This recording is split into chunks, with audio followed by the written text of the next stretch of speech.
Fala pessoal, sejam muito bem-vindos a mais um episódio do nosso podcast Em Miúdos.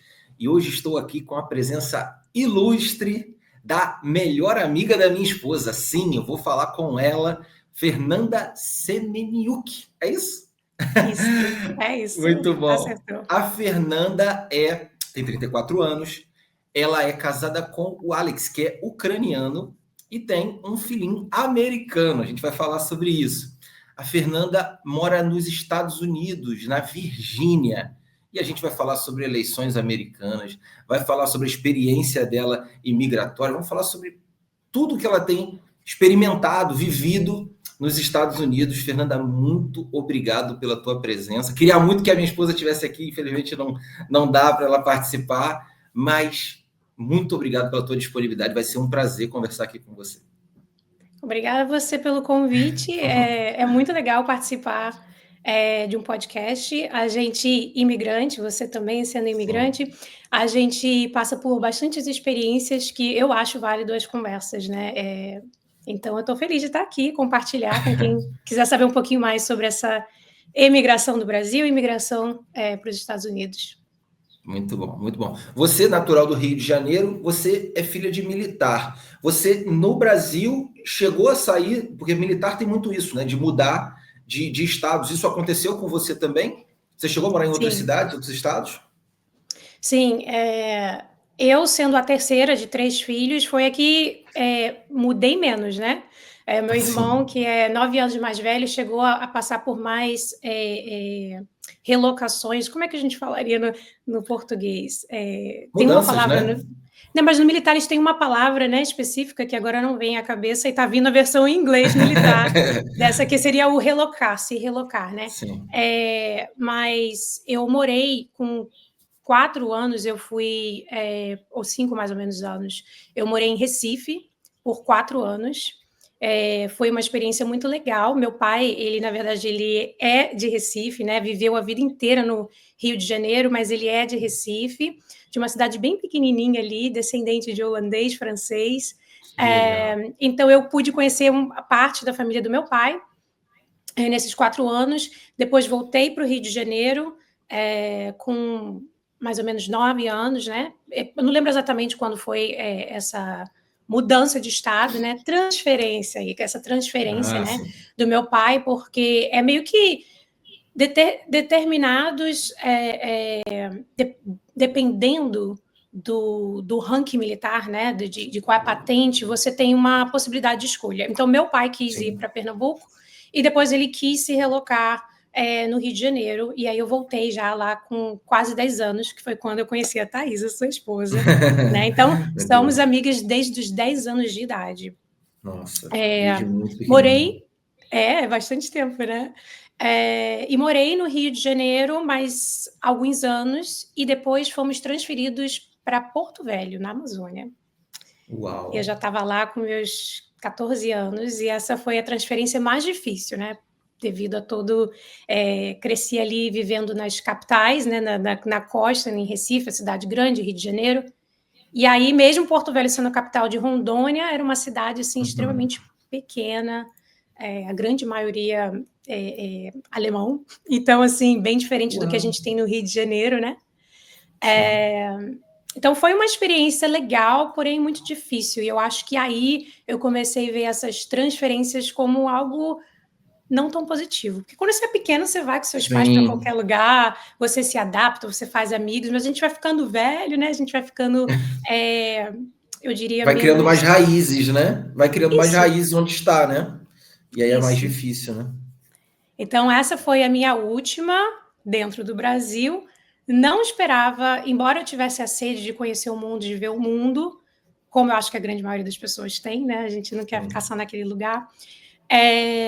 Eu não imaginava que eu iria morar em outro país, assim, né? Eu pensava em conhecer, viajar, fazer turismo, talvez estudar, mas não pensava em morar fora. A minha experiência de viver na Amazônia por poucos meses, a gente tinha que ficar lá, era esperado que morássemos lá por 2 anos. Mas com 6 meses, os meus pais me enviaram de volta para o Rio de Janeiro, porque Não Foi estava se difícil adaptando. demais. Uhum. Então, daí eu pensei, nunca mais vou transar, eu quero ficar ali no Rio de Janeiro e acabou, eu não saio mais. Mas eu não sabia dos planos futuros, né? Legal. A sua ida para os Estados Unidos, ela foi em qual ano que você fez essa mudança para os Estados Foi em Unidos? 2011, comecinho de 2011. 2011. Caramba, esse tempo Então, todo já, cara. Passa muito rápido. passa muito rápido. Que loucura. De certa forma, olhar uma década parece pouco, dependendo de como eu olho. Esses 10 anos parece pouquíssimo tempo. Mas em outras perspectivas, parece que eu estou aqui uma vida inteira, né? Quando eu olho para minha família, eu olho para o meu filho que nasceu, cresceu aqui, está crescendo aqui, né? Uhum. Essa década parece que se estica, né? E aí a sensação é de que eu estou aqui uma vida inteira. Mas aí quando eu Uhum. lembro dos amigos, da comida Sim. brasileira, das coisas boas que eu sinto falta, parece que foi ontem. Sim. Essa é uma coisa, já falei para a Thaisa, né, para minha esposa, que eu com certeza estou devendo uma ida aí para poder vocês se verem novamente. Não sei se você falam todo dia, né? Eu sei. Mas não é a mesma coisa, a gente É, precisa mas não é a abraçar mesma coisa. e tomar um Mas eu café estou junto. devendo. Eu estou devendo sim uma ida aí. E você atualmente, né? Você está na Virgínia, não é isso? Virgínia. Quando Estamos na você foi, já foi Virgínia. direto para Virgínia? Ou chegou Não. aí para outra região?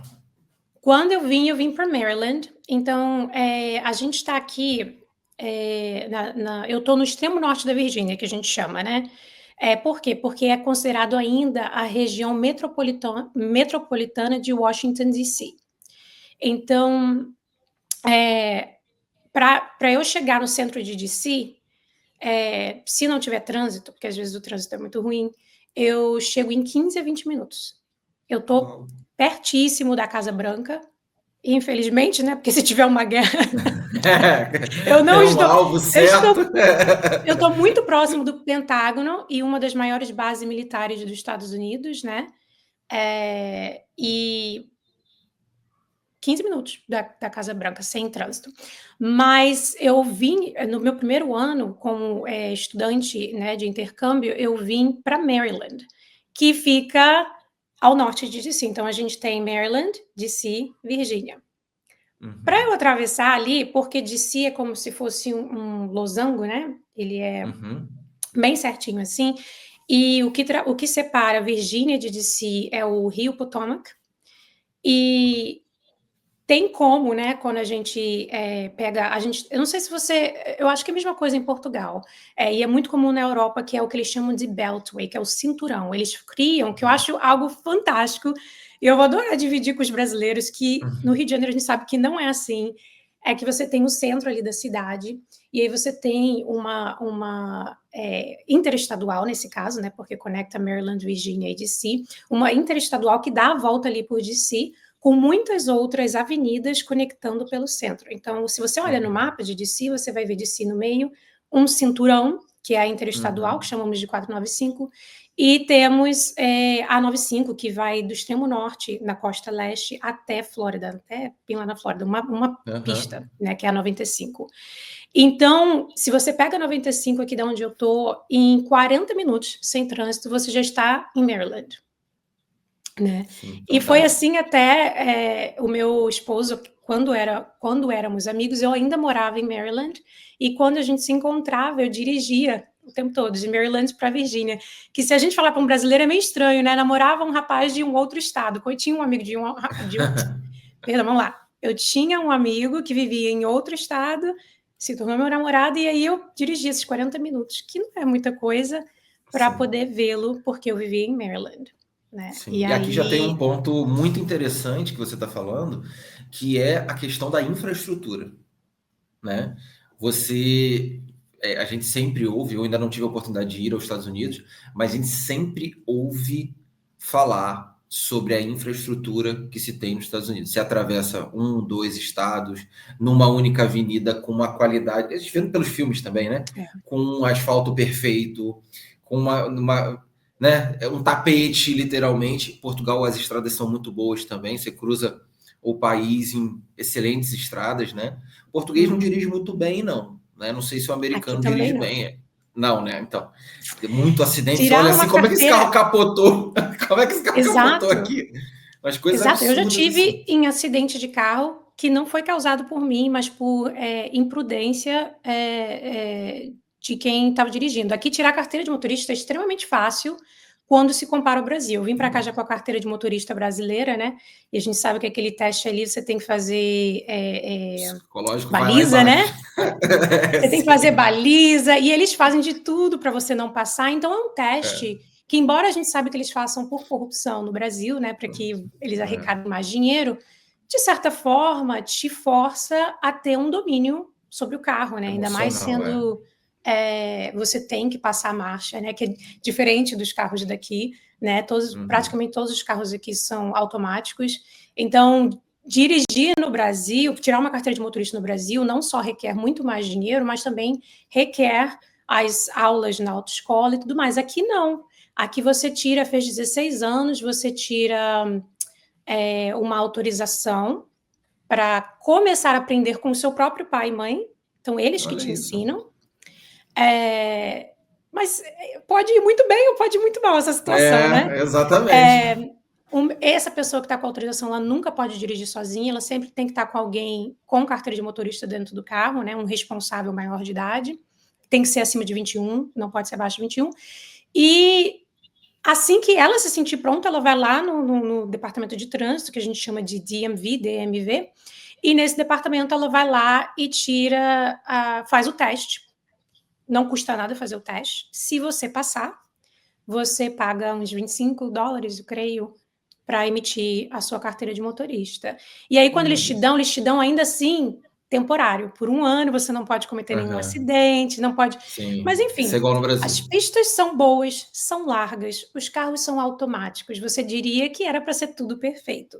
Mas eu vejo mais acidente aqui do que eu via no Rio de Janeiro, né? Então, não, as pessoas... Aliás, o norte da Virgínia está na lista de o lugar com os piores motoristas dos Estados Unidos. Caramba! Quando você vai para DC, né, como a gente está aos arredores, então, tipo assim, em DC você vai ver placa de Maryland e Virgínia o tempo todo. E aí, quando você vai para DC, você vê, assim, DC é muito complicado de dirigir, né? A forma que as pistas foram planejadas, embora possuam uma infraestrutura muito boa, as regras de trânsito são um pouco confusas, né? Tem muito rotatórias, pistas que cortam, assim, num ângulo meio, né, diagonal, tipo Nova York. Então, dirigir é difícil. Aí você ainda junto com o motorista, que né, não tem experiência nenhuma. Que tirou a carteira em casa. Literalmente. No Brasil, a gente falava, esse aí comprou a carteira, né? A gente falava, exatamente. Né? E eu falo, esse aí aprendeu com o pai, esse aí aprendeu com a mãe. E forma uma geração inteira de pessoa que dirige mal, né? Exato, que um vai passando. Nossa, loucura isso aí, não sabia disso, não. É muito loucura. E uma questão também interessante, Fernanda, já que a gente está falando sobre uma peculiaridade aí dos Estados Unidos, todo brasileiro, ou imigrante, até pessoas às vezes estão aqui em Portugal também, que tem muitos portugueses que têm a pretensão, ou europeus como todos têm a pretensão de mudar para os Estados Unidos, né? Como que é a tua perspectiva em relação a, por exemplo, a educação? A educação, você tem um filho, seu filho tem quantos anos? Ele está com 7, vai fazer 8 agora. 7 anos. Como que é a tua perspectiva nesse tempo que você está aí? Lógico, você tem um filho com uma idade ainda de ensino infantil, né? Qual é a tua perspectiva em relação ao ensino nos Estados Unidos, a educação nos Estados Unidos? Bom, vocês já devem ter percebido através de seriados e filmes que a grande maioria vai para a escola pública, né? Sendo de famílias com condições financeiras melhores, né? Classe média alta, às vezes até crianças de famílias ricas, ainda assim vão à escola pública, né? É bom a gente falar um pouquinho antes da independência dos estados dos Estados Unidos, né? Não é igual no Brasil. Aqui, os estados possuem uma autonomia nas questões de leis educacionais, de saúde, segurança, tudo. Segurança, isso. Então, é sempre legal para a pessoa que considera vir morar aqui, né? Primeiro, tentar ter uma ideia daquilo que ela... Eu acho fantástico essa diferença. uma pessoa que está vindo para cá, ela tem a oportunidade de escolher um estado que se alinha um pouco mais com os valores, né, individuais, familiares, de trabalho. Então, por exemplo, o salário mínimo na Califórnia vai ser bem diferente do salário mínimo aqui, que vai ser diferente do salário mínimo na Flórida, e o custo de vida também vai variar de estado para estado, e a mesma coisa no setor de educação. Cada estado possui sua lei em específico, né? Isso.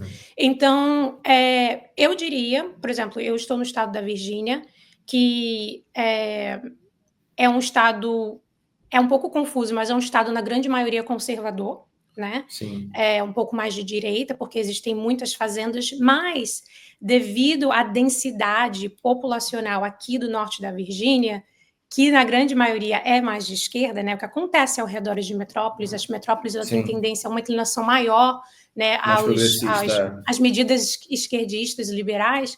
Então, aqui tem um peso nos votos muito maior do que no centro e no sul da Virgínia. Então, muitas vezes, o Estado começa... o Estado vota a favor de leis um pouco mais liberais. Na questão de escola, a Virgínia é um estado, eu não saberia te dar os números, tá? Mas a Virgínia é um estado onde o homeschooling, que é a educação em casa, tem crescido, sim, exponencialmente. Caramba. Principalmente pós-Covid, né? Então, por conta disso, hoje a educação pública, ela está buscando melhorar. Eu vejo a educação pública aqui um pouco decadente, né? Eu no Brasil...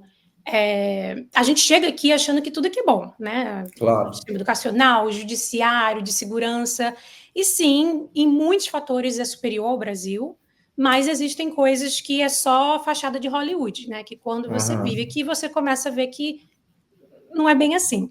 Eu, quando estava na faculdade aqui, eu fiz babysitting, né? Que é cuidar de crianças, que é um trabalho que paga muito bem. Para quem está querendo vir para cá, você, por hora, ganha muito acima de um salário mínimo. E foi assim que eu fui vivendo, né? E pagando pela minha faculdade e fazendo babysitting. E nessa experiência, eu tive o acesso às escolas públicas ali, mais ou menos, ajudando a criança a fazer trabalho de casa e essas coisas. E eu diria que, para mim, que cresci indo em escolas particulares, eu fiquei assustada com a baixa qualidade da escola pública aqui na Virgínia. Uau! Olha. E eu estou no município de Fairfax, né, que a gente chama, né? Aqui os municípios também possuem uma certa autonomia. Quando o assunto é escola, as regras vão ser ditadas pelo município, né? Eu creio que no Brasil também seja assim. E no município de Fairfax é considerado um dos melhores municípios em termos de educação. Então, quando eu vi aquilo, eu falei, meu Deus. Eu me lembro que quando eu estudava, existia uma crítica assim, em relação ao americano, como se o americano conhecesse pouco digamos, da história mundial, como se o mundo fosse os Estados Unidos, né? Não se tivesse uma visão de fora. Às vezes o pessoal falava que a capital do Brasil era Buenos Aires, umas aberrações assim, né? Que tipo nem sabiam essas coisas. E você falando isso, pode ser que isso seja verdade, né? Que não se tem uma visão de mundo, e sim, não, é o nosso país, e mais do que isso, o nosso estado.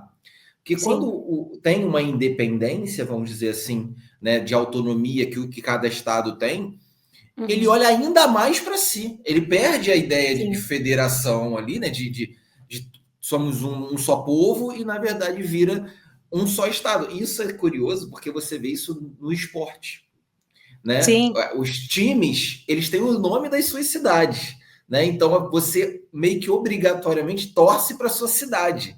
Sim. A sua cidade ganha da outra cidade, né? Coisa que no Brasil, por exemplo, você tem 4 times no Brasil, numa única cidade, né? E que você tem essa diferenciação, né?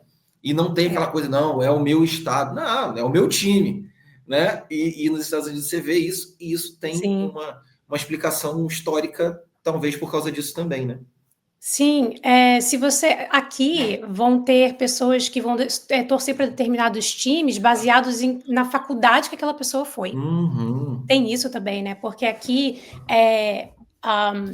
os Estados Unidos investem muito. Isso, uma coisa positiva na educação aqui é que eles investem bastante em esportes, né? E em atividades extracurriculares. Então, numa escola pública, seu filho pode estar aprendendo a tocar violino, tocar piano, com um músico de qualidade.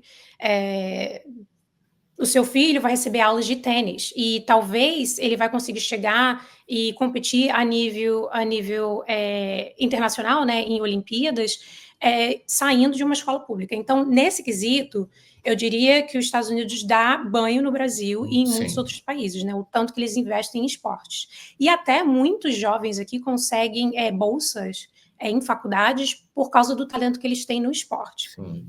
Mas, tirando essa parte do esporte, na questão de educação, é isso que você falou. Eu vejo muito foco, e eu nem sei se... Eu não saberia te dizer se isso é algo natural, uma consequência natural de uma cultura um pouco egocêntrica que os Estados Unidos têm, sim, ou se é algo mesmo intencional para desenvolver esse nacionalismo, né? Porque que o nacionalismo é quase uma religião. Sim, né? sim. Então, eu não saberia dizer qual que veio primeiro aí nessa história, mas a gente vê, sim, essa dinâmica, onde pessoas chegam para mim e falam assim, você fala brasileiro? You speak Brazilian? E aí eu falo, não, eu falo português. Aí quando eles falam assim, não, eu não falo brasileiro. Né? É espanhol. Aí eu falo, não, a gente fala português. Então, assim, realmente, o conhecimento deles de história mundial é bem limitado, seria até não necessariamente focado só na história dos Estados Unidos, mas eurocêntrico, né? Então, até porque a maioria dos americanos são descendentes de ingleses e alemães, irlandeses, então tem sim um aprendizado da história ali do mundo, mas é bem focado em Primeira Guerra Mundial, Segunda Guerra Mundial e imigração e pronto. Entendeu? Assim, então, do Equador para baixo, ninguém se importa. Exatamente. E isso é curioso, né? Aqui o português também faz isso com a gente, mas aí já é por outra razão, né? Eles falam que a gente fala brasileiro, né? Eles não falam que a gente fala português, eles falam que a gente fala brasileiro, mas aí é só para fazer a diferenciação mesmo. Então, é por outra razão. Eu não sei se você concorda, né? É um assunto polêmico, mas é interessante de se ponderar que na questão de racismo, né? E talvez não necessariamente racismo, mas discriminação, porque às vezes as pessoas são oriundas, né, da mesma etnia, mas devido à diferença cultural, à diferença social, então a gente já diria que é um etnocentrismo, né? Existe uma certa discriminação. E aí, a minha sogra, né, que é da Ucrânia, ela fala muito e ela já viajou muito pelo mundo, ela e minha cunhada, então ela fala que ela percebe uma discriminação maior, não contra ela, né, ela tem uma aparência bem austríaca, na verdade, mas ela fala que vê uma discriminação muito grande ali em Portugal, Itália, Espanha. E o que me faz pensar é que tem aquela velha frase, né, o sonho de todo oprimido é de se tornar opressor. A Europa sempre discriminou o sul da Europa, né? Como eu já vi, eu já assisti, já aprendi algumas coisas históricas, então havia muita discriminação do leste da Europa contra Portugal, Espanha, como se fossem pessoas de uma qualidade mais baixa, né? Eu não saberia dizer exatamente como é. E aí você, por sua vez, vê esses países fazendo com pessoas de países mais simples. Eu tenho clientes que são da América Central, ou então América do Sul, né, mas hispanos, que são descendentes de espanhóis e falam que têm familiares lá, e quando viajam lá, eles são discriminados pelo espanhol que eles falam, pela aparência, porque eles têm uma aparência mais nativa, né? Então, os espanhóis, principalmente os catalães, eles não aceitam muito bem isso. Então, a gente vê talvez um efeito dominó, né? De que o sul da Europa era discriminado, né? No passado, eu não sei se ainda é, mas pelos europeus, especialmente os europeus do norte. E aí você vê o pessoal de Portugal discriminando o brasileiro, o pessoal da Espanha discriminando pessoas da América Central. O brasileiro, né, discriminando quem é do Nordeste, Norte, Nordeste. Exato. A verdade é que, assim, todos nós somos iguais, seres humanos, e a gente tem que achar alguma coisa de diferente em relação ao outro para se considerar superior. Esse é um Exato. fato, né? Então, no próprio Portugal, aqui a gente tem, eu estou no norte, né, de Portugal, e vai ter alguém não, lá embaixo, fala assim, lá embaixo, né? O sul é lá embaixo, é para botar numa outra categoria. Quase né? que literalmente, né? Lá embaixo. Exatamente. E isso você vê que isso é de qualquer. No Rio de Janeiro, a gente era do Rio de Janeiro, vai ter quem mora na favela e quem não mora na favela, quem mora numa Exato. comunidade, quem não mora, né, a Zona Sul, né, lá que a galera mais rica, ou Zona Rural, né, Zona Oeste, não sei o quê. Então, isso, infelizmente, é uma doença da humanidade, né, do ser humano. Sim. E a gente percebe isso acontecer. Um ponto aqui, para eu encerrar aqui esse assunto da educação, a gente sempre ouve muito falar a respeito do custo da faculdade nos Estados Unidos, de o pessoal se endividar, sabe, de uma forma assustadora para o resto da vida. Isso é muito louco, né? É louco, e também hoje, considerando, né, a qualidade dos ensinos dentro da universidade, infelizmente, ideologias que não deveriam estar dentro, não por ser certo ou errado, mas não deveriam estar dentro da universidade, estão tomando muito da educação, né? E aí, às vezes, ao invés da pessoa focar ali em engenharia, que é o que ela quer se formar, Sim. ela está sendo puxada... Querendo mudar o comportamento do outro. Exato, né? Acaba se envolvendo em questões políticas, ativistas, e isso, querendo ou não, faz com que o ensino, né, a qualidade do ensino caia. E aí, quando você vê realmente os custos das universidades, assim, eu conheço gente que tem dívida de quase $500 mil pós-formação, para ganhar um salário que, infelizmente, não está subindo ali junto com a inflação, sabe? Então, desde 2020, a gente teve um aumento na inflação até maior que o do Brasil, né? A gente tivemos um péssimo gerenciamento pós-Covid, e a gente está vendo isso, né? Essa discrepância nos preços de tudo, mas os salários não subiram, né? Então, quando você para pensar que uma pessoa está saindo da universidade com uma dívida, dependendo, vamos dizer uma faculdade mais simples ali, talvez uma dívida de $250 mil, para pegar um trabalho onde o salário mínimo ali daquela pessoa naquele trabalho, mesmo com a formação, vai ser de 15 a hora, talvez 20 a hora, aí você pensa quanto tempo a pessoa vai passar pagando essa universidade. Sem cogitar aí a questão do custo de moradia, que eu estou numa das áreas mais caras de se viver dos Estados Unidos, que você não consegue comprar uma casa decente por menos de $400 mil. E quando eu falo casa decente por menos de $400 mil, é uma casa pequena, geminada, tá? Que são as que a gente chama de townhouses, com aquele estilo bem britânico daquelas casas coladinhas uma na outra, né? Uma coladinha não. Dos tijolinhos vermelhinhos. Uma casa pequena, velha, onde ainda necessita muita reforma, você vai achar ali por $450 mil. Se tiver renovada, se tiver, né, up to date, como a gente fala, tiver com coisas mais modernas, aquela casa ali não vai ser por menos de $500 mil, $500 mil. E aí você coloca o custo de uma faculdade e faz uma comparação com o salário. Eu, sinceramente, quando eu tenho alguém jovem aqui falando para mim, eu não sei o que fazer, eu falo, vai para um trade school, que a trade school seria talvez o equivalente a uma escola técnica.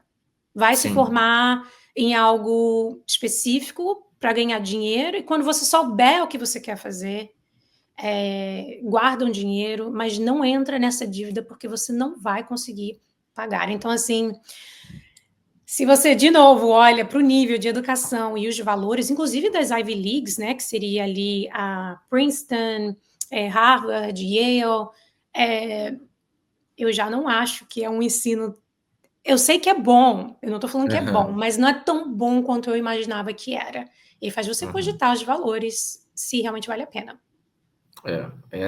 É uma brincadeira que você tem que entrar muito consciente, porque senão aquilo ali pode te endividar para o resto da vida e simplesmente você sair do jogo da prosperidade, vamos dizer assim, pelo nível de endividamento que você entrou, né? Então, é um nível de consciência absurdo. Isso é muito legal falar com alguém, poxa, você está aí, eu não sabia, de verdade, não lembrava que você estava aí há mais de 10 anos. Então tem muito conhecimento, naturalmente você vendo o seu filho crescer e todas as fases que ele vai passar no que diz respeito à educação, você vai ter cada vez mais essa experiência específica, né? Mas Sim. aquilo que a gente ouve de fora é assustador. É assustador. E aproveitando esse gancho aqui, e lembrando, não estou falando, esse podcast aqui não é para desanimar ninguém de ir para os Estados Unidos, não, pelo amor de Deus. Não é isso. Mas eu vou aproveitar que a gente está falando de coisa cara. Que história é essa, né? Que show da Xuxa é esse, como o pessoal está falando hoje, em relação à saúde? Que se você precisar tomar sei lá, um soro, eu não sei quantos $1.000, se precisar de uma ambulância, é melhor ir a pé do que... Olha... Que coisa viralizou no Brasil, por aqui também, pessoas mostrando custos de médico, de uma consulta, de uma coisa básica, uma fortuna. É verdade isso? Que história é essa? É verdade, mas existem uns poréns e algumas coisas positivas, né? Para a gente não ficar só no negativo, né? Então vamos lá. Sim. Aqui, se você tiver cidadania, você, por um exemplo, não tiver condições, porque aqui não existe um sistema de saúde universal, né? Que no caso é para todos e gratuito, né? Não existe. Aqui é tudo privado. Dito isso, se você é uma pessoa que comprova que está trabalhando ou que está desempregado há pouco tempo, né, e que você não tem condições de pagar por um plano de saúde, o governo vai pagar para você um plano de saúde, tá? E aí, nesse plano de saúde, você pode estar 100% coberto, né? Você não paga nada, ou então você pode ter aquele, eu acho que no Brasil também chama de copagamento, né? A gente chama de copay. Coparticipação. Coparticipação, onde você paga, e isso aí vai ser diretamente, de forma cadenciada. Quanto mais você ganha, mais você ainda está abaixo, né, do teto que eles consideram ideal para viver aqui. Então, se você está... Eles calculam por cabeça, né, per capita também. Então, por exemplo, e vai mudar de região para região. Então, aqui na região onde eu estou é muito, muito caro. Então, eles querem que anualmente, se eu não me engano, a renda per capita seria de $8.000 anuais por pessoa, né? Então, assim, é baixo.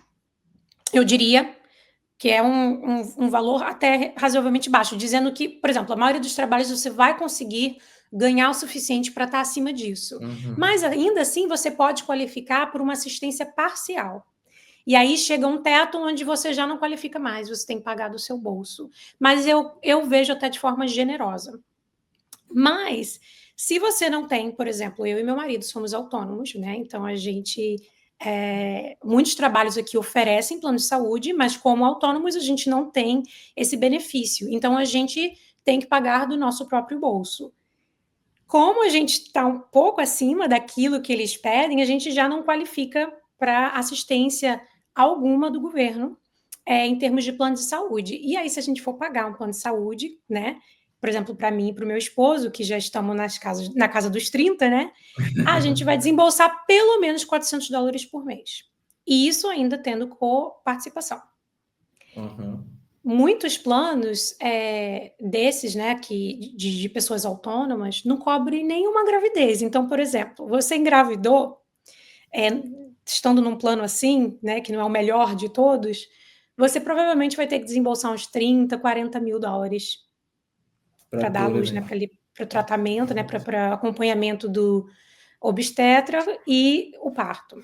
E nesse quesito, eu vou contar uma história muito interessante para você. Eu não sei se a Thaisa já comentou com você. O meu filho nasceu, eu grávida, eu descobri que meu filho tinha uma doença congenital no coração, né? E eu descobri isso, eu estava talvez com 5 meses de gravidez, e eu tinha um plano de saúde, através do trabalho do meu esposo, e que era mais ou menos, mas aí eu tive um acompanhamento ali do 5º mês até o parto, de um médico cardiologista pediatra, enquanto meu filho estava na minha barriga. E assim, foi um tratamento de ponta, assim, um profissionalismo, uma qualidade que com certeza a gente não veria no SUS. E quando ele nasceu, eles descobriram mais 2 problemas de coração, 3. E ele teria que passar por 3 cirurgias diferentes, em tempos diferentes da vida dele. Como eu já sabia que ele passaria por uma cirurgia assim que ele nascesse, eu parei de trabalhar. E porque eu parei de trabalhar, eu pude qualificar por uma assistência do governo nesse período, porque aí era só meu marido ganhando, e aí, como eu te falei, é uma renda per capita, né, que eles levam em consideração.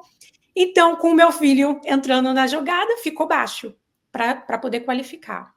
Eu me lembro que eu fiquei até envergonhada na época, porque eu não gosto de pedir ninguém, nem meus pais, né? Mas, como era uma coisa extremamente importante, que era a saúde do meu filho, né? A vida dele dependia disso, era uma cirurgia bem séria no coração. A gente, como pai e mãe, a gente faz aquilo que a gente tem que fazer, né? Então, pedi assistência do governo, e nossa, eu dou graças a Deus que eu pedi assistência do governo. Ele nasceu, eu fui induzida, o parto, ele nasceu, foi levado para um hospital pediátrico, né? Pediátrico. E nesse hospital ele teve tratamento de ponta, assim. Ele parecia que estava numa espaçonave, né? Se você vê o maquinário assim em volta dele, foi assim o tratamento. Sendo que o meu filho é um milagre de Deus. Enquanto eles preparavam ele para uma cirurgia, o coração dele o problema foi se corrigindo mediante os olhos dos médicos que estavam fazendo a ultrassonografia do coração dele. E por conta disso, falaram assim: olha, você pode ir para casa, porque um problema já não requer mais cirurgia, e os outros 2, ele precisa alcançar um certo peso e idade para passar pela cirurgia. Então, por enquanto, você vai para casa e você vai ter um acompanhamento semanal de um cardiologista com o seu filho. No fim das contas, 4 meses ele não passou por cirurgia nenhuma, os 3 problemas foram resolvidos sem remédio, sem cirurgia, somente na oração, glória a Deus, mas a conta chegou. E aí tenta adivinhar quanto que foi essa conta. Ele não passou por cirurgia, tá? A conta incluiu o parto, a nave espacial que ele ficou. A nave espacial. Aí imagina como que chegou a conta. Eu tenho isso guardado, eu tenho esse papel guardado. Cara, eu vou chutar, sei lá, $100 mil. Não tem ideia. A conta chegou e eu falo pro meu filho que ele é o meu presente mais caro do mundo, que eu já ganhei na vida. $250 mil. Isso porque ele não passou por cirurgia. $250 mil. E eu recebia os papéis assim, tipo, com cada visita eu ia recebendo os papéis chegava um novo e vinha assim, eles discriminavam tudo. A gaze, o algodão, tudo. Devia até colocar lá a contagem do relógio de eletricidade, né, para ver quanto que gastou de luz ali, tudo. E aí o último papel chegou com o sumo de tudo, que foi $250 mil. Eu também recebi uma participação. Parcela no boleto? Você tem que entrar, você pode, pior que você pode, via um financiamento. Você financia, você vai ter um setor dentro do hospital que é de financiamento, porque, por exemplo, se você passar por uma emergência, você tendo plano de saúde ou não, eles têm obrigação de te socorrer. Mas eles têm obrigação de socorrer, não de pagar a sua conta. No final, você recebe um papel.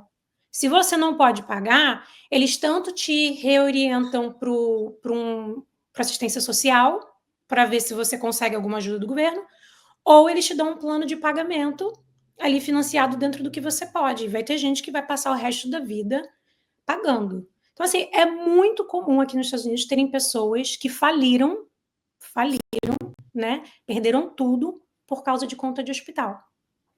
Ou porque a esposa ficou grávida também. Não, e aí eu falo pro meu filho, eu falo, você é o presente mais caro que Deus me deu. Né?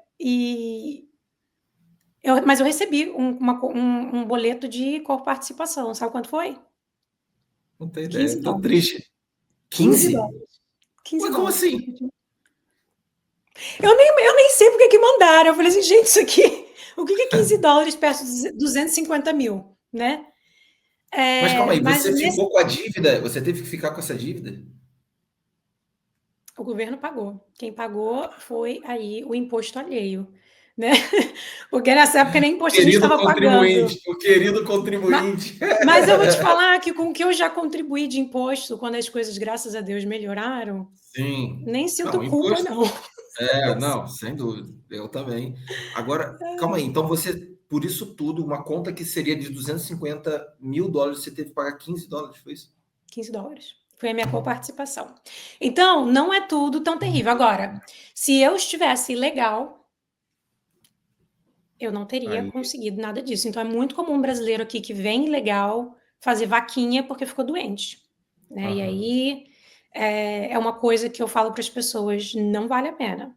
Se você vem sabendo que entrou aqui com um visto de turismo e sabe que vai ficar além, ou seja, vai ficar ilegal, pelo menos se você quer procurar um plano de saúde para emergência, pelo menos para emergência, né? Sim. Não, e aí eu já vou até aproveitar um outro assunto aqui, né? Que você está falando de entrar ilegal. Lógico que a gente trabalha aqui com visto, com cidadania, a gente, claro, não vai incentivar isso nunca, mas como que está a perspectiva do imigrante em relação às eleições que acabaram de acontecer, agora 5 de novembro, com a vitória do Trump, né? Porque o Trump está falando que vai deportar meio mundo, né? Não sei se tem muita coisa também que às vezes é politiqueira, assim, para ganhar voto. Como é que tá essa Sim, história? vamos lá. A imigração, que é ilegal, vamos começar aí, ela é mal vista por todos, inclusive pela esquerda, né? O que acontece na fronteira dos Estados Unidos com o México, que é onde muitas pessoas entram ilegalmente, você vê assim circunstâncias que, sinceramente, é difícil de. Eu não tenho Subhumano, estômago, tá? né? Eu já conheci, inclusive, um. Eu não lembro se ele era Polícia Federal, mas ele trabalhava na fronteira. Marido de uma cliente minha, ele veio junto e a gente conversou, né? Um cara assim de 2 metros de altura, muito forte, assim, bem conservador, bem de direita. E ele falava assim: olha, o que a gente vê ali na fronteira fechar a fronteira não tem nada a ver. Algumas pessoas podem ter como motivação ali a discriminação, o racismo, sim, mas na grande maioria não. A galera só quer acabar com o que acontece ali na fronteira, como eu te falei, pessoas em condições subhumanas, crianças que são colocadas em gaiolas, sabe?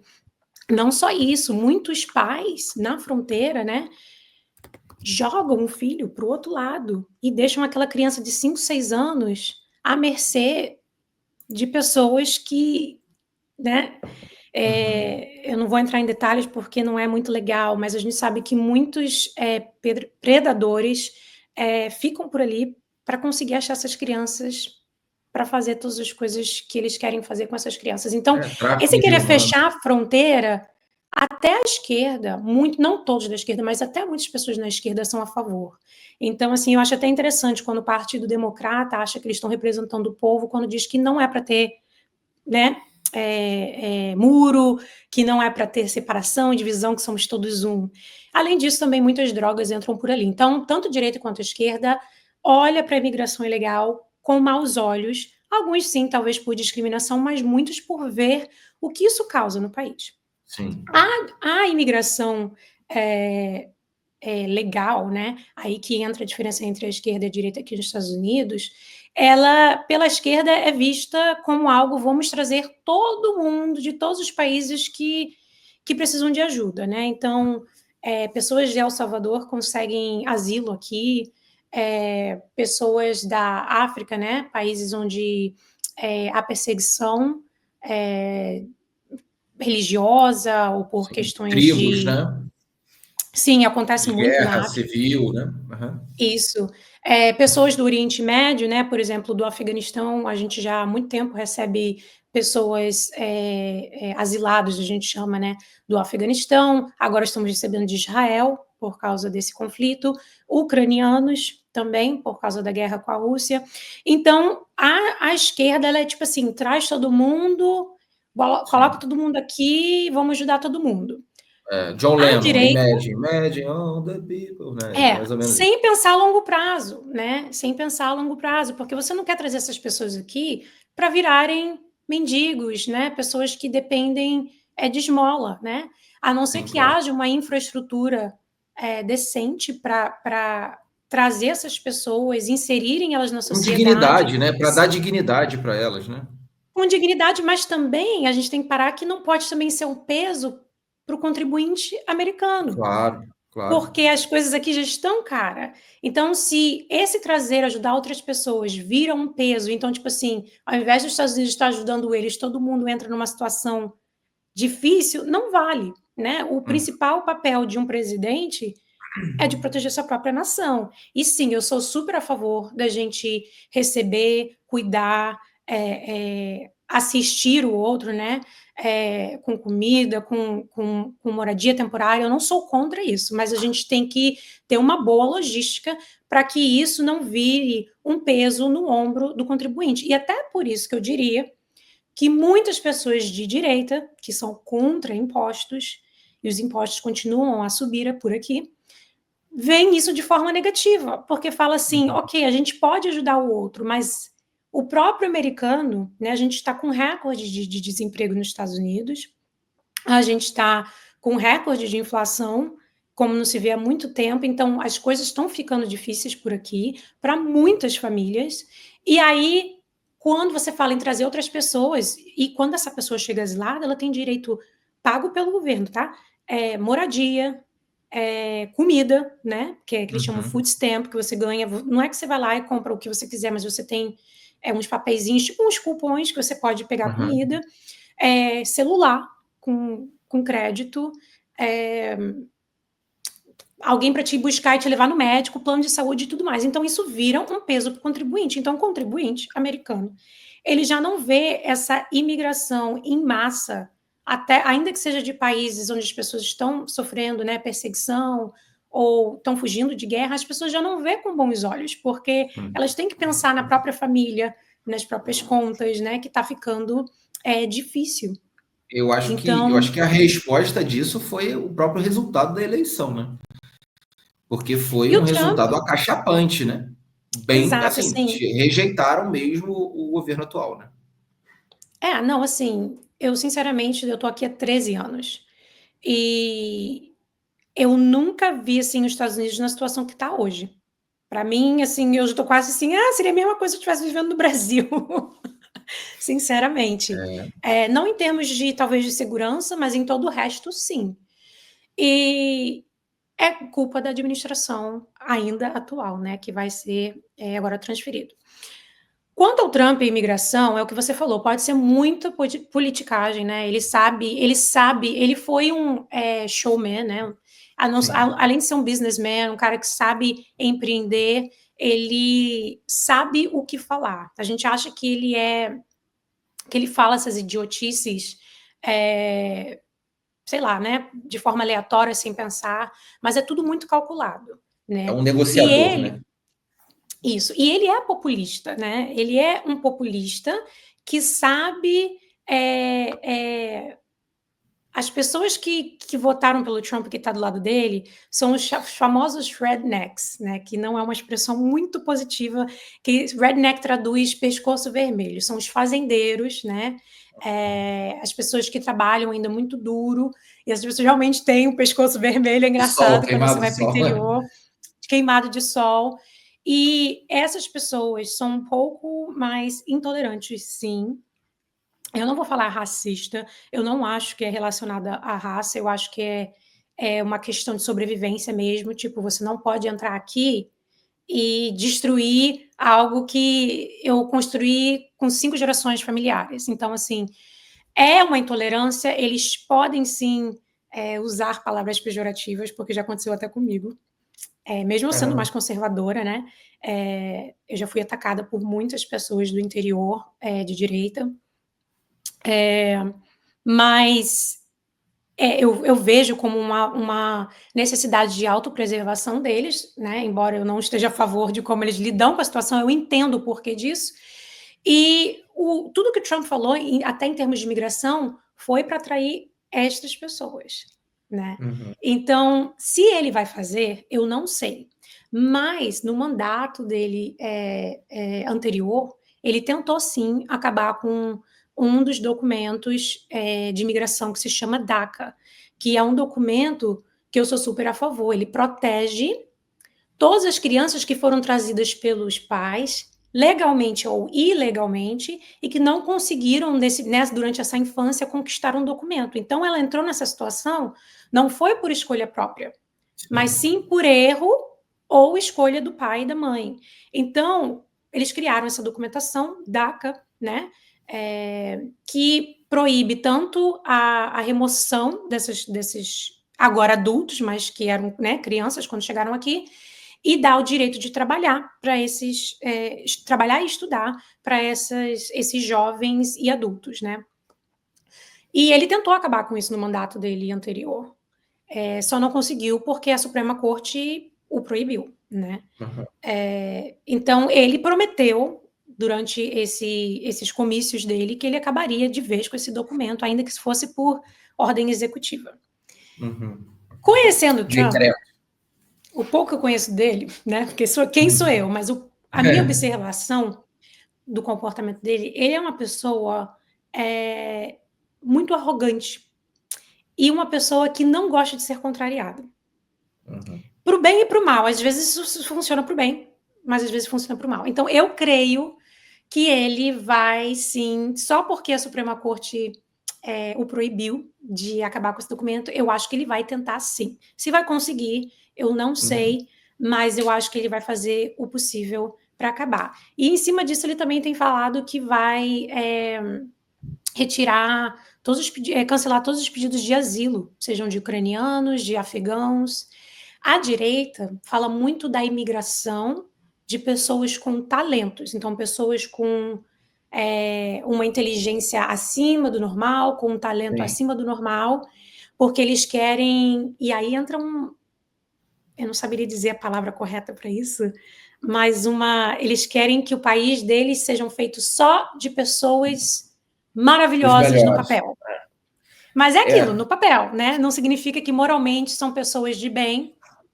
Tinha um cara que pensava assim lá na Alemanha, em 40 e pouco, lá, que pensava em criar uma raça superior. Pois né? Toda Exatamente. coincidência, o avô do Trump veio para os Estados Unidos.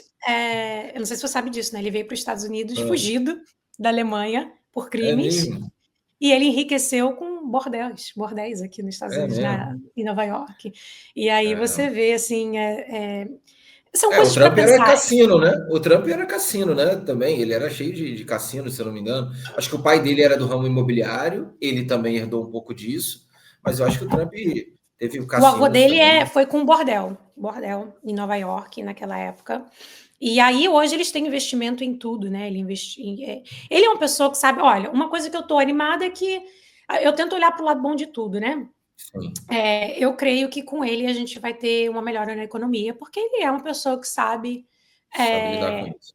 Sabe lidar com o negócio. Ele sabe, durante a administração dele, foi onde o meu pequeno negócio mais prosperou, onde eu tive lucros fantásticos, a inflação, sabe, quase inexistente, comida com valor acessível, gasolina. Então, assim, o custo de vida aqui estava ótimo em relação ao salário, né? Então, e isso mudou assim que a nova administração entrou. Sim, Também por causa pandemia, de jogando Covid, mas jogando dinheiro na economia à torta e à imprimiram direita. muito dinheiro, Imprimiram dinheiro. né? Então, a gente sofreu aqui com inflação até mais do que o pessoal do Brasil, né? Assim, eu às vezes divido com a minha família no Brasil o preço de determinados alimentos. Eu acho que até dividi com você também, né? Assim, é um preço absurdo, é algo absurdo. Então, esperamos que, embora talvez ele não seja melhor, eu não recomendo nenhum imigrante vir para cá agora ilegalmente. Sabe, eu acho que eles vão começar por estes. E se algo for feito, vão começar por aí. Não sei se os contribuintes querem que os impostos sejam usados para isso. Então, tem essa questão também. Mas eu não recomendo ninguém vir para cá no momento ilegalmente. De contrapartida, quando o Biden ganhou da última vez, a gente teve uma imigração em massa ali no sul dos Estados Unidos. Números absurdos, porque eles têm o pessoal, né, os hispanos, eles têm um entendimento de que toda vez que tem o Partido Democrata está no poder, eles vão se É a hora. safar, eles vão se safar com tudo, né? Então tem gente que vem para cá ter filho aqui, né? Vem, atravessa grávida, assim, quase já dando a luz, porque eles pensam que vão conquistar documentos mais fácil. E não é necessariamente verdade, mas... Sim. Eu acho que agora, assim, a sensação que eu tive, né, com essa eleição americana foi que o povo americano, né, deu uma resposta muito dura na esquerda, né, e o Trump está se vendo com superpoderes, até poderes maiores do que ele teve quando entrou em 16, né? Porque ele entrou ganhando nos colégios eleitorais, mas perdendo no voto popular. Dessa vez ele ganhou nas duas coisas de forma acachapante mesmo. E por ele ter, e tem aquela coisa, né, dele ter a sensação de que em 20, né, ele foi tirado e não, né, porque tem essa coisa da, será que essa eleição foi correta, se não foi, porque tinha muitas dúvidas, né, foi uma coisa meio estranha. Eu acho que agora ele vem pesado. Ele vem com tudo. Ele vai vir com tudo. Eu acho que tanto para o bem quanto para o mal. Eu confesso que eu achei um pouco estranho o apoio repentino que ele recebeu de Mark Zuckerberg e de Bezos, que é o dono da Amazon. E o Musk também. São pessoas de... o Musk, ele é uma pessoa, assim, imprevisível em muitos aspectos, né? Então, assim, não me surpreende não, porque ele já tinha essa ligação com o Trump. Mas o Zuckerberg e o Bezos, né, da Amazon, eles sempre apoiaram a esquerda. E, de repente, eles trocaram apoio para o Trump. Então, isso me faz questionar. Ele serviu, sim, o Trump, também serviu os amigos ricos dele, tá? Então, ele fez coisa boa para a classe média, mas ele também serviu os amigos dele. E como aqui, diferente do Brasil, ele não vai poder mais ser presidente, né? Então, tipo assim, ele já fez um mandato de 4 anos, agora ele só tem mais um de 4 e acabou. Eu acho ele não que pode ele se vai reeleger? fazer... Ele não pode ter mais. Não sabia. Então, eu acho que realmente ele vai vir com tudo, mas eu sinceramente, eu tô sentadinha observando. Eu até conversei com a Thaís, ela perguntou como é que eu tava. Eu falei, cara, não sei, eu vou observar, porque como ele não pode se reeleger, ele não tem nada a perder. Então, eu não tenho certeza que ele vai servir o povo. Eu acho sim que ele vai fazer algumas coisas, ainda mais aquilo que pisaram no pé dele, tudo que desfizeram que ele fez e tudo que vetaram, no que vetaram ele, eu acho que ele vai tentar reerguer, trazer de volta ou cancelar, porque ele é esse tipo de pessoa. Mas eu acho que ele vai... E, gente... Ele vai olhar cada dia, e ele vai querer fazer... Mas eu acho que ele vai servir os amigos dele. Eu não tô achando que... Enfim, eu posso estar errada, quero estar errada, mas sei que para tudo há o ônus e o bônus, então eu vou tentar focar no bônus de ter o Trump como presidente, mas estou um pouquinho apreensiva quanto ao ônus, não vou mentir. Não é uma pessoa que eu confio, ele não é uma pessoa confiável. Eu penso igual. Ele deixou o mundo, né? Vamos dizer assim, deixou a cadeira sem praticamente nenhuma grande guerra acontecendo no mundo. Ele volta. Isso ele foi, ó. Ele volta. Ele foi na Coreia do Norte, pô. Ele apertou a mão do Kim Jong-un lá dentro do território. Nenhum americano. Pode falar o que ele quiser do cara, mas assim. Ele botou todo mundo no seu lugar. Todo mundo no seu lugar. Né? Vamos falar. Ele tem estômago. Putin, ele apertava a mão, olhava dentro do olho e ficava. E ele fala que antes de assumir, ele já vai acabar com a guerra. Parece que ele já está começando a conversar com ele já. Que ele tem uma aproximação com o Putin também, de alguma forma, né? Tem muita especulação aqui, né? De que eles têm... É como se o Putin tivesse um certo controle sobre o Trump. Que eu já duvidei, eu achei que isso era loucura, mas hoje eu não duvido mais, não. Controle? O Putin sobre o Trump? Não sei, não. Eu acho que ele... Eu acho que o Putin... Você sabe que a Rússia tem um dos melhores hackers E o sim. Trump, Sim. ele teve envolvimento com o Epstein. Eu não sei se você sabe quem é o Epstein. Sim. Os Então, escândalos lá, o né? Epstein visitava a ilha. O Trump visitava a ilha de Epstein. O Trump era democrata. Trump cresceu nesse meio hollywoodiano, que você está vendo aí tudo que está Progressista. vazando. Sim. Então, eu não tenho dúvida de que ele deve algo a alguém. Ele Isso não, aí. ele joga o jogo de que não, e ele é um Aham. ótimo ator, mas eu não tenho dúvida. Eu não estou falando que ele tem um envolvimento com a Rússia, eu só não duvido Uhum. que também que não tem. Eu não colocaria minha mão no fogo por Sim, isso, não, sabe? lógico, nem eu. Ele, por exemplo, assim, ele tem um telhado de vidro muito grande, né? Até porque ele teve uma condenação, né, recentemente aí com uma situação de prostituta, uma coisa assim também, né? De pagar com o dia de campanha, pelo menos foi isso que eu ouvi sendo Não, ventilado, não sei ele se é não é lindo verdade. assim, né? Não é salvador de nada, não. Mas é interessante a gente observar, porque o Ocidente como um todo, ele sempre teve líderes fortes. E de um tempo para cá, passou a não ter.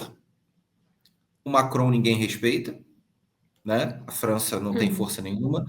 A Inglaterra ninguém respeita, né? Ninguém respeita a Inglaterra mais como respeitava no passado. E recentemente, os Estados Unidos, né? O Biden, que para mim era um absurdo o Biden se manter no cargo ali, claramente com problemas de saúde, né? De capacidade de andar até, assim, tropeçava Sim, bastante, caía bastante. Para o americano que sempre se mostrou como forte, né? Como o herói, poxa, ter sim. uma figura, né? E assim, entenda, o Biden é um idoso, como eu tinha o meu avô, como tinha minha avó, que, poxa, tem que ser respeitado a idade da pessoa, né? Ela devia estar num outro momento de vida e não tomando decisão do Exato. maior país do mundo, pô. Né? Você sabe que Então, eu tinha ele. compaixão por ele, embora, né? Exato, Eu ficava exato, assim, eu não sei como a esposa dele deixa ele ser usado pelo Partido Democrata da forma que ele está sendo usado. exato, Ele era um exato. fantoche, na verdade ele era uma façada, né? A gente fala façada? Façada. Fachada, fachada. É porque no inglês é façade. Essa fachada de, né, de bonzinho só porque ele De foi vice do alguém. Obama. É, Ele foi vice do ele era. Obama, então ele tinha uma associação, por associação, as pessoas pensavam bem dele, né? Mas, Uhum. como você falou, uma pessoa já idosa, eu acho que ele já tinha problemas cognitivos, né? Da velhice, quando ele assumiu o Office. É um trabalho extremamente estressante, Pô, meu Deus do céu. e ainda que ele não faça muito, mas o pouco que ele tinha que fazer é extremamente estressante, e o cara, assim, não conseguia subir uma escada, né? Ele não conseguia lembrar o nome das pessoas. Ele foi para o Uhum. Vaticano Ele e ele se dava. referiu ao Papa como esse grande jogador de futebol, sabe? Então, assim, e eu ficava assim, gente, cadê a Apertava a mão do esposa desse vento, homem? apertava a mão do vento, virava de costas para a bandeira, eram as coisas Mas sabe assim. o que é o mais Isso é louco? caía da bicicleta de lado, assim, da Sabe bicicleta. qual era o discurso da esquerda aqui, Fábio? Chega de homem branco privilegiado. E aí eles elegem o Biden. E eu ficava assim, eles tinham uma candidata no Partido Democrata que eu gostava dela. Agora ela está apoiando o Trump, né? Mas uma candidata de centro-esquerda, assim, muito sensata, mulher, de cor, Uhum. ex-militar, extremamente inteligente, com um discurso. O nome dela é Tulsi Gabbard. E ela é meio havaiana, meio indiana, né? Nasceu no Havaí.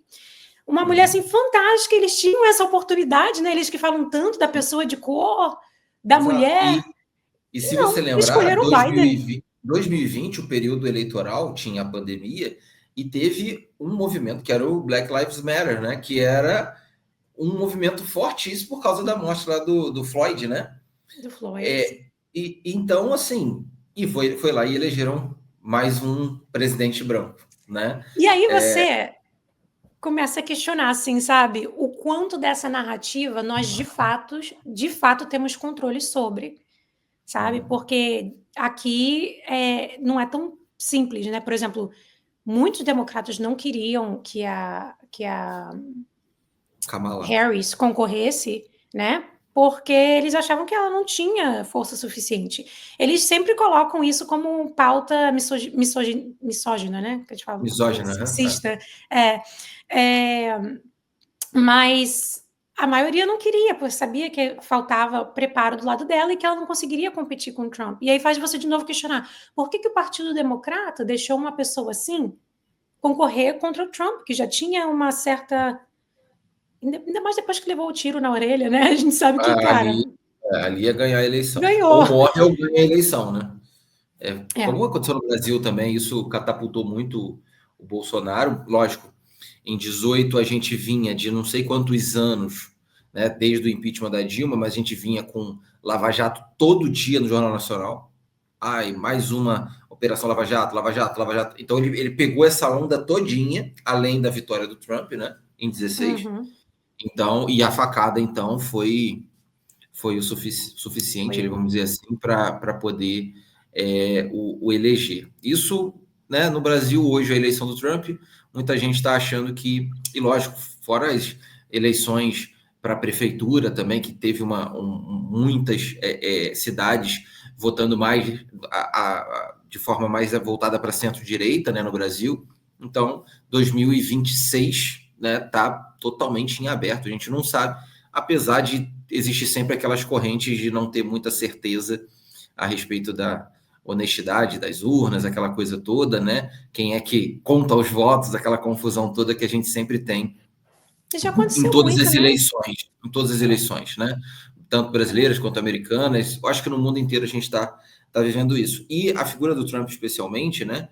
Ela volta a ter um líder forte. A figura de um líder forte no Ocidente, que para equilíbrio do mundo, a gente estava vendo China avançar muito, Rússia avançar muito. Agora a gente teve duas baixas aqui importantes, né? Do dito eixo do mal, vamos dizer assim, né? Como é dito por algumas pessoas, que é o Irã se mostrando extremamente fraco em relação a Israel. Israel conseguiu botar o Irã no seu lugar, pelo menos aparentemente, Sim. né? E um outro ponto é a própria Coreia do Norte, que parece que ofereceu alguns soldados lá para a Ucrânia, né, na guerra contra a Ucrânia, e parece que eles foram dizimados em poucos dias, assim, ou seja, mostrando também uma fragilidade da Coreia do Sim. Norte, porque quando você pensava ali naquele Esperado, grupo, né? você Para mim, esperado, porque existe muito propaganda ali, né? Eu não creio que os dados que são passados para o mundo são sim. exatamente os E a dados da. própria Então, Rússia. E a própria Rússia, porque a quando própria começou a Rússia. guerra, eu esperava assim, vão tomar Kiev em uma semana. Foi o que eu imaginei quando começou. E a gente vai para 3 anos de guerra, agora em fevereiro do ano que vem, tomara que não Isso. chegue lá, né? Mas vai A para três gente... anos de guerra e não tem nem perto a possibilidade da Rússia ganhar a guerra. Do jeito que a gente Não. imaginava, não há essa possibilidade. Então, assim, as coisas ficaram estranhas. E aí o Trump, com a autoridade que ele vai ter e com o poder que ele vai ter, porque com certeza a Rússia quer parar essa guerra, porque ela está se ferrando muito, né? Sim. Pode ser que a geopolítica aí mude um pouquinho mais pró-Ocidente, volte a equilibrar um pouquinho essa balança que estava meio estranha nos últimos anos, né? Sim. A gente já está aqui com 1 hora e quase 10 aqui, mas está muito legal. Eu só queria te fazer uma pergunta aqui para a gente caminhar para o nosso Vai. encerramento, que é justamente dentro da segurança dentro dos Estados Unidos. Uma dúvida também muito comum que as pessoas têm, principalmente o brasileiro, que a gente não sabe lidar muito bem com a questão da população armada, né? A gente acabou de falar do Bolsonaro, o Bolsonaro era pró-armamento, estimulou muito isso. Mas acho que o brasileiro médio, ele não é tão voltado para ter uma arma em casa, uma coisa assim. Como que é isso? A sensação de segurança nos Estados Unidos é melhor pelo fato das pessoas terem armamento, terem liberdade para ter armamento, ou isso gera mais problemas também? Qual é a sua perspectiva a respeito da segurança em si? De forma geral, a segurança aqui é muito boa, né? Em termos do atendimento da polícia, né? De segurança de forma geral, em lojas e tudo mais, justamente pela facilidade do porte de arma. É uma coisa também que vai variar de estado para estado, mas aqui na Virgínia, que é onde eu vivo, um cidadão pode sim ter o porte de arma. Não tenho certeza absoluta, tem estado que você não precisa nem registrar a arma, tá? E Que isso. loucura. Mas existe um porquê muito plausível por trás disso, viu? Aqui na Virgínia, eu acho que você tem sim que registrar e você tem que ter uma autorização para andar com a arma no seu bolso. Porque ter é mais fácil do que se locomover Sim. armado quando você É, não... é a chamada posse e porte, Ah, eu não né? sabia a diferença. Então, qual seria? Posse, Posse? posse é você ter em casa e Uhum. porte é você andar com. Faz sentido portar a arma. Inclusive, eu já fui babá de uma mulher que ficava com a arma na cintura o dia inteiro, né? E ela era meio maluquinha, né? Então tinha um. Mas, bom, crescendo num lar com arma, né? Meu pai é militar, meu pai é capitão Sim. do exército. Eu cresci, eu sempre soube que havia arma na nossa casa, nunca soube aonde a arma estava. Meu pai sempre teve todo o cuidado de esconder, e eu acho que só minha mãe que sabia onde estava. Mas sabíamos que havia uma arma dentro da nossa casa. Muito jovem, meu pai me ensinou a atirar, né? Não lembro muito, só sei que eu sou muito boa a tirar alvo. Mas eu nunca tive medo da arma, né? Eu sempre tive o respeito, o cuidado, né? Meu pai sempre falava assim: não importa que não tenha munição, nunca aponte para ninguém, nunca aponte na sua direção, né? Sempre me ensinou os Legal. cuidados. Então eu cresci com respeito, mas não medo da arma, tá? Eu particularmente acho que culpar a arma por qualquer coisa é idiotice, né? É a mesma coisa que você culpar o garfo por ser gordo. Você é obeso e a culpa é do garfo. Não, você tem que Uhum. pegar o garfo e levar a comida até a sua boca. E Uhum. a arma necessita de alguém para puxar o gatilho, né? Sim. Outra coisa que eu levo em consideração em termos de armamento é que a pessoa ruim, o criminoso, ele vai ter a arma independente de ser algo legal ou não, né? Com certeza. Então, por que não nos certificarmos de que a pessoa de bem está armada? No Brasil, quando eu postei alguma coisa sobre isso, um amigo, já morando aqui, um amigo que é mais centro-esquerda, ele veio, né, na sua infinita tolerância que a esquerda tem, que a gente sabe que a gente tem, ele ficou extremamente ofendido, falando que era um absurdo eu, como cristã, ser pró-arma e tudo mais. E daí eu dividi com ele uma breve história. Eu falei, olha só, no momento, eu, meu esposo e meu filho estamos passando por uma situação difícil, onde um vizinho, ele cismou que o meu filho não era um ser humano, é uma pessoa que tinha uma certa instabilidade mental, e ele cismou que ele mandou isso por mensagem, por escrito, disse pessoalmente para a gente que o meu filho não era um ser humano e que ele tinha que tirar a vida do meu filho. Que isso? E nesse período, foi um período emocionalmente muito estressante, mas eu passei por esse período com total, assim, Deus estava me pegando no colo, não tem outra palavra, porque eu sou uma pessoa que em situação de estresse, de extremo perigo, eu fico extremamente racional, prática, objetiva e calada. Então, assim, completamente outra Fernanda. E durante esse período, assim, Deus me pegou no colo. Eu tinha uma certa calma que eu não conseguia compreender. Mas eu também fui proativa e fiz tudo o que tinha que fazer. Fui até a corte, peguei, como é que chama no Brasil? Ordem de restrição? Proteção, né? Ordem Proteção. Ele não podia protetiva. falar com a Medida gente. protetiva. Isso, ele não podia se comunicar com a gente, ele não podia chegar perto da gente, ele não podia falar com a gente e tudo mais. E umas 2 vezes esse vizinho tentou entrar dentro da minha casa, Meu Deus né? E do às vezes céu. meu marido tinha que ir trabalhar. E assim, eu com meu filho pequeno, uma mulher, ele sendo um homem, inclusive iraniano, né? Ele nasceu nos Estados Unidos, mas filho de iraniano, viveu uma parte da vida no Irã e voltou. Como que eu poderia me sentir protegida ali, sabendo que ele estava tão perto, que sim, embora eu pudesse chamar a polícia, até a polícia chegar, e se ele consegue Lógico. entrar dentro do meu lar, e eu estou sozinha com meu filho enquanto meu esposo está trabalhando. Então, eu não tinha arma, né, não tinha esse porte de arma, por ainda estar em espera do meu green card, E isso é uma longa história, mas estamos aqui legalmente, mas estamos ainda até hoje em espera, né, de documentação, e por isso a gente não pode ter arma.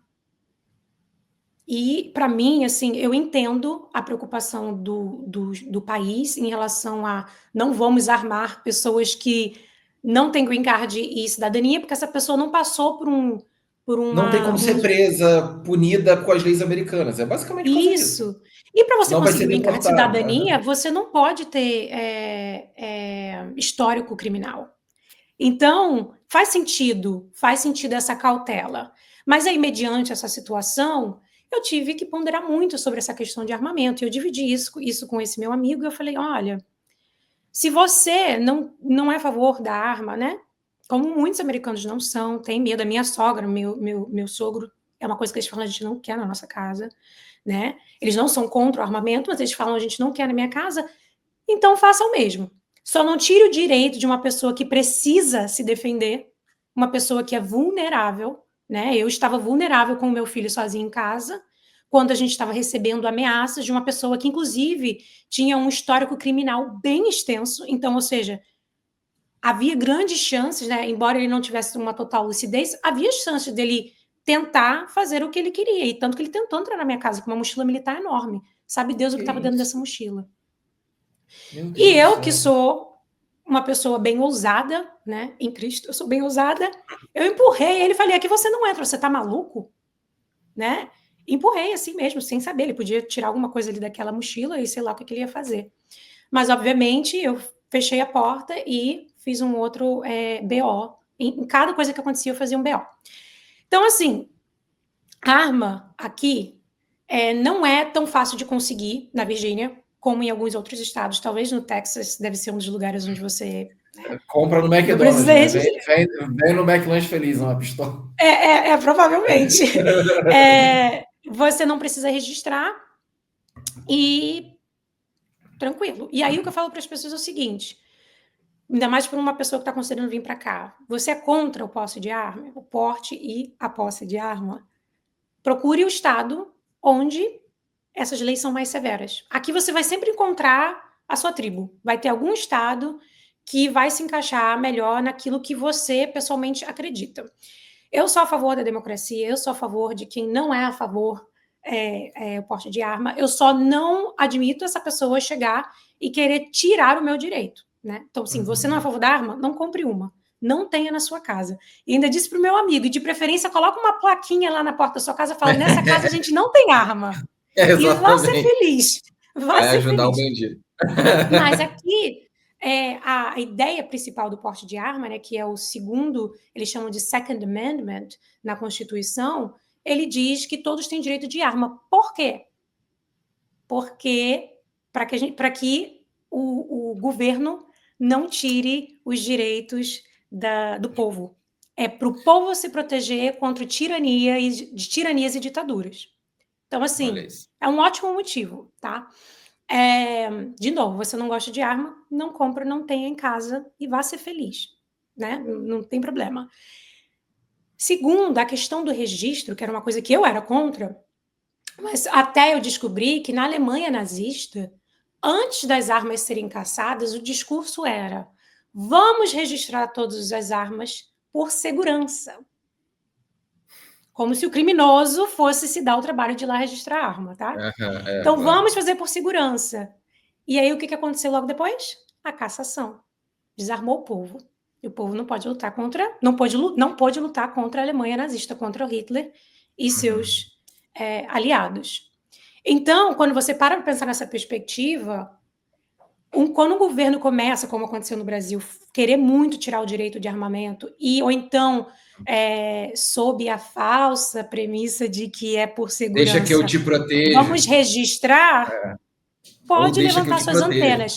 Porque, historicamente, todas cassações de armas na história precederam uma ditadura. Sim. Então, o americano, ele tem pavor, até porque se você parar para pensar como os Estados Unidos foi fundado, né, como ele se iniciou, pessoas fugindo da Inglaterra, né, de outros países, por perseguição. Então, essas pessoas vieram para cá, tipo assim, com uma paranoia de que vão tomar o que é meu, vão me perseguir, vão me... Então, aqui eles têm essa... O principal intuito do armamento não é violência, não é matar. Eu acho que são poucos os seres humanos que possuem armas nesse país aqui que ficariam felizes em tirar a vida de alguém. Foi o que até que eu falei para um amigo. Eu falei, olha, eu oro para que eu nunca precise fazer isso. Mas que se um momento chegar onde eu precisar defender minha família, que eu tenha coragem de puxar o gatilho. Caramba. Porque eu não quero mal de ninguém. Eu não quero mal de ninguém, né? Inclusive, esse mesmo vizinho, antes de eu começar a buscar apoio da polícia, eu busquei apoio do departamento psiquiátrico do nosso município para tentar dar um apoio para ele, porque eu vi que é uma pessoa meio estranha. Eu tentei ajudá-lo. Até onde eu não pude mais. Eu não poderia comprometer a segurança da minha família em prol de uma pessoa que não quer ser ajudado e que tem uma ficha criminal tão extensiva, né? Então, assim, tem estados que você não precisa se preocupar, que você não vai ter alguém andando com a arma, que nem a minha antiga chefe, né? Vão ter estados onde é mais comum, e isso dá, sim, na minha opinião, saber que uma pessoa de bem, dentro de uma loja, está armada, quando a gente sabe que existem muitas pessoas ruins entrando e atirando, né?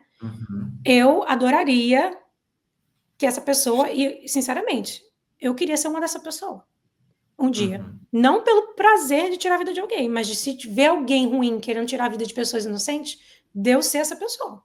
Sim. Então, assim, pode ter certeza que quando eu puder ter portes de arma... Filha de militar, treinada desde a infância. Modéstia à parte, tenho um tiro ao alvo muito bom, né? Treinaria muito mais, obviamente, né? Num lugar de seguro, mas arma não é o inimigo é quem puxa o gatilho. Pessoas do mal vão ter arma, quer o governo aceite ou não, a gente sabe no Brasil, sim, né? Então, assim, você no Rio de Janeiro, por exemplo, eu não gostaria de que os criminosos das favelas, que tem a K-47, soubessem que dentro da minha casa, no Brasil, não possui uma arma. Sim. Entendeu? Sim. Então, é aquilo, para tudo o ônus e o bônus, né? Tenho certeza que acidentes acontecem, mas na grande maioria, e isso não é colocado na mídia, já aconteceu muito de pessoas salvarem a própria família mediante o que eles chamam aqui de breaking and entering, não sei como é que a gente falaria no Brasil, a pessoa que entra para assaltar a casa, né? E muitas pessoas protegeram, inclusive até jovens que sabiam atirar, protegeram a vida dos pais, de irmão pequeno, mas isso a mídia não vai reportar. Não vai mostrar. É interessante isso, porque a argumentação do armamento, de quem é pró-armamento, é que um dos grandes diferenciais é o fator surpresa. Então, se um bandido, por exemplo, ele entra num local para poder cometer um crime, e uma pessoa, como você disse, de bem, ela está armada, ela é um fator surpresa para ele. Ele não espera aquilo, ou seja, ele se torna vulnerável. Porque num primeiro momento, ele foi o fator surpresa para o caixa do mercado, sim, né? Então, ele está sob vantagem naquele momento. Até alguém dentro daquele mesmo ambiente também está armado e ele não contar com isso. Então, ele vira o alvo, no fim das contas, né? Então, a virada assim, de jogo... Né? Sim. Eu já vi vídeos, assim, de pessoas entrando para assaltar, principalmente essas lojas de conveniência, muito comum aqui, porque elas ficam abertas até tarde da noite, às vezes 24 horas. E aí você vê vídeos de bandidos entrando com arma, e aí tanto ou caixa quanto ou uma pessoa dentro saca a arma e eles saem correndo desesperados, né? Por conta disso. Então, E uma curiosidade, aqui nos Estados Unidos, existem mais armas do que pessoas. Loucura. Eu não me lembro qual é o número, mas é um número absurdo de arma por cabeça. No Brasil é celular. Então, tem mais celular do que gente no Brasil. Então, vai ver a prioridade. Exato. Então, você sabe, assim, que aqui um governo tirano, né, vai pensar muito antes de tentar fazer alguma coisa. Então, eu a favor, e acho que isso traz um senso de segurança muito maior. Eu prefiro que a pessoa de bem esteja armada do que só a pessoa do mal, porque a pessoa do mal vai estar armada. Né? Então... Sem dúvida. Fernanda, olha, foi um bate-papo maravilhoso. Eu já te convido para um próximo episódio, porque, Da próxima com a assim, Thaisa. faltou. Com a Thaís, que faltou assunto, sem dúvida, mas a gente conseguiu Sim, passar aqui por educação, passamos por saúde, passamos por segurança, passamos por eleições americanas, mas eu só tenho a te agradecer, foi um prazer. Estou devendo esta visita, estaremos aí venham. em breve, tá bom? Ficarei muito feliz. Vamos fazer isso sim. E, por favor, se você quiser deixar o seu recado aqui para nossa audiência e também as suas redes sociais, para o pessoal poder te acompanhar, né? Adoraria. Aquilo a sua rotina, o seu trabalho também, fica à vontade, o espaço é seu. Obrigada. Primeiro, o prazer foi meu em estar aqui. Eu adoro dividir as experiências como imigrante, como brasileira nos Estados Unidos, né? Foi uma experiência, como eu disse no começo, que eu nunca imaginei que viveria, mas aqui estou eu, não só vivendo há mais de uma década nesse país, mas casada com um ucraniano, com um filhinho americano, que infelizmente não fala português ainda, mas eu diria para quem está assistindo, que tem vontade de imigrar, apesar das coisas que eu dividi aqui, não tenha medo, é uma experiência ímpar, né? Você sabe disso também de primeira mão. É bem interessante ver o quanto de nós mesmos faz parte da nossa cultura, o quanto de nós mesmos, às vezes, não faz parte da cultura brasileira, e você começa a se conectar. Por exemplo, tem várias coisas aqui nos Estados Unidos que eu sou muito feliz de ser parte da cultura, porque combina mais comigo do que aquilo lá que eu vivia no Brasil, né, na vida social e tudo mais. Então, assim, se você tem vontade de emigrar do Brasil, seja para Portugal, seja para os Estados Unidos, Itália, eu sei que os brasileiros estão fazendo muito isso. Não tenham medo, mas sejam responsáveis. Procurem fazer todas as documentações que você puder. Não economize nisso. Às vezes as pessoas ficam com receio, né? Nossa, vai ser tão caro tirar esse visto e fazer aquilo outro. Mas ter os documentos certos, respeitar a lei, vai te dar vantagens aqui, vai te projetar à frente daqueles que chegam sem documento, né? Para que você possa tanto ter uma vida melhor e proporcionar uma vida melhor para sua família. Afinal, esse é o porquê de muitas pessoas, né, emigrarem. Então, faça tudo com responsabilidade, com o máximo de documentação possível, porque você nunca sabe quando um Trump da vida vai ganhar naquele país, né? Você nunca sabe como as leis vão mudar no decorrer dos anos, mas não deixem de fazer. É uma experiência incrível viver outras culturas, aprender outros idiomas. Sim. E eu recomendo. Teu inglês é nota mil. Caramba, Ah, que inglês obrigada! fantástico. Eu gosto de ouvir você falando em inglês, cara, é fantástico. Obrigada. Nativo, nativo, nativo. Você sabe que muita gente já não sabe, percebem que eu não sou daqui, mas acham que eu cresci aqui a vida inteira, por eu não ter um sotaque forte. E muitos, a grande maioria não sabe dizer de onde eu sou. Tanto por questões de aparência, eu já ouvi que eu sou de todos os lugares do mundo, sinceramente. E o DNA está aí para mostrar que eu tenho DNA do mundo inteiro, né? Mas Você acabou de falar de Holanda e França, né? Lá sim. do Nordeste, né? Então, você para mim parece com um alemão, né? Você tem uma aparência alemã para mim. E só que eu ouvia também algumas pessoas falando que eu tinha aparência alemã e eu ria disso, porque eu falava, gente, não. Mas eu tenho um DNA também alemão, italiano, português, a coisa toda, né? E a experiência de aprender outros idiomas teve um impacto, né, na minha inteligência lógica, que eu não sabia, não sei se você sabe disso, mas a linguagem, né, os idiomas, eles estão na parte lógica do cérebro, da matemática. Então, o desenvolver do inglês facilitou o aprendizado de outros idiomas que eu estou aprendendo no momento, né, como o francês, eu estou tentando aprender ucraniano, que é muito difícil, mas é uma experiência fantástica. Eu adoraria conhecer mais do mundo, ter a experiência até de morar 1 a 2 anos em países diferentes, porque eu acho que isso me enriqueceu muito, e eu sei que é uma experiência enriquecedora para qualquer pessoa. Às vezes, com mais desafios, às vezes com menos, mas para todos. Sim. E quem quiser saber um pouquinho da minha vida aqui nos Estados Unidos, o meu Instagram pessoal é o My Life with Sasha. Eu acho que alguém pode escrever aqui, né? Para saber. É My Life with Sasha. Sasha é um apelido ucraniano para o meu filhinho que se chama Alex. Então, muita gente fica curiosa em relação a isso, né? Os ucranianos chamam de Sasha todos aqueles que se chamam Alexander. É um apelido carinhoso. Então, eu divido muito da minha vida com o meu filho, da minha vida nos Estados Unidos, e também dos meus negócios aqui nos Estados Unidos. Lá no meu próprio Instagram pessoal, tem os meus outros negócios para quem quiserem, né? Descobrir um pouquinho mais. Se quiser fazer perguntas sobre a minha experiência vindo para cá, eu sempre fico feliz em ajudar pessoas, né? No que posso.